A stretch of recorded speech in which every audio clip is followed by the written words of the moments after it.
دوسری جو بات ہے وہ یہ کہ ہمیں بوقت نکاح دینداری کو ضرور دیکھنا چاہیے۔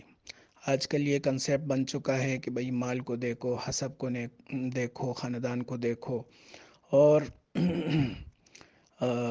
مال کو دیکھو، اور خوبصورتی کو دیکھو۔ سب سے زیادہ خوبصورت ہو، چاہے اخلاق اس کے کیسے بھی ہو، لیکن اس کے پاس مال ہو، اس کے پاس خوبصورتی ہو، تو اسی کو آج کل سب سے زیادہ توجہ دی جاتی ہے اور اس کو اہمیت دی جاتی ہے۔ تو یہ چیز بھی درست نہیں ہے، بلکہ اللہ کے رسول صلی اللہ علیہ وسلم نے بڑے آسان الفاظ میں ہمیں سمجھا دیا کہ تمہیں بوقت نکاح کس چیز کو مد نظر رکھنا چاہیے۔ تو فرمایا تنکح المرأۃ لاربعین، ایک عورت کے ساتھ نکاح جب کیا جاتا ہے تو 4 باتوں کی وجہ سے کیا جاتا ہے۔ لمالہا، اس کے مال کی وجہ سے، ولی جمالہا، اس کے حسن کی وجہ سے، ولی حسبہا، اور اس کے حسب نسب کی وجہ سے، ولی دینہا، اور اس کے دین کی وجہ سے، فاظفر بذات الدین تربت یداک۔ تو اے بندے، تو ایسے وقت میں دین کو ترجیح دے، دین کو مقدم رکھ، تیرے ہاتھ خاک آلود ہو جائے، تیرے ہاتھوں کو مٹی لگے۔ یعنی اگر تو ایسا نہیں کرے گا، دین کو ترجیح نہیں دے گا، تو پھر تیرے ہاتھ خاک آلود ہوں گے اور آخر میں تجھے پھر ندامت ہوگی۔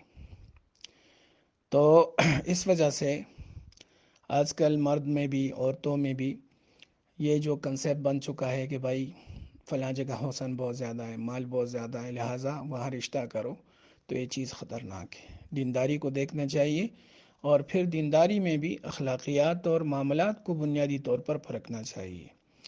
ہم نے صرف عبادات کو دیکھا ہوا ہے، اور عبادات کی بنیاد پہ ہم کسی کو اچھا یا برا کہتے ہیں کہ یہ بڑا اچھا آدمی ہے اس وجہ سے کہ تہجد پڑھتا ہے، بڑا اچھا آدمی ہے اس وجہ سے کہ نماز بہت پڑھتا ہے، بڑا اچھا آدمی ہے اس نے داڑھی رکھی ہوئی ہے، بڑی اچھی عورت ہے، پردہ کرتی، ٹھیک ہے۔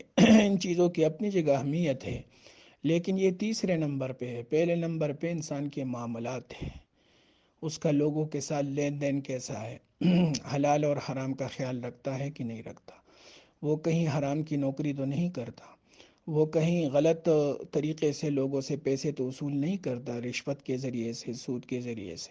اگر کوئی اس میں ملوث ہے تو سب سے پہلے تو ایسے آدمی کو ریجیکٹ کرنا چاہیے۔ معاملات ٹھیک ہو، بالکل درست ہو، تو اس کے بعد پھر اخلاقیات کو دیکھنا چاہیے کہ اس کے اخلاقیات کیسے ہیں، گھر میں کیسے ہیں لوگوں کے ساتھ، باہر قرب و جوار میں کیسے ہیں، دفتر میں کیسے ہیں، اسکول میں کیسے ہیں، اور سفر میں کیسے ہیں۔ انسان کے اخلاقیات کا صحیح پتہ جو چلتا ہے وہ سفر میں چلتا ہے۔ اگر کسی نے کسی کو جانچنا ہو کہ اچھا آدمی ہے برا آدمی ہے، تو یا تو اس کے ساتھ سفر کرے یا اس کے ساتھ کوئی لین دین کرے، اس کے ذریعے سے انسان کی اچھائی برائی کا پتہ چل جاتا ہے۔ تو اگر ان دونوں باتوں میں کوئی کلیئر ہے تو پھر اس کی تیسری بات کو دیکھیں کہ وہ نماز روزے کا پابند ہے کہ نہیں، اور اس کا وضاقتہ شریعت کے مطابق ہے کہ نہیں۔ اگر اس میں تھوڑی سی کمی بھی ہو تو اس کو برداشت کر لینا چاہیے، لیکن اخلاقیات اور معاملات کو بالکل نظر انداز نہیں کرنا چاہیے۔ یہی زندگی کا رول ماڈل ہے، ٹھیک ہے۔ اسی سے انسان انسان بنتا ہے، اور اسی سے انسان جانور بن جاتا ہے، ٹھیک ہے۔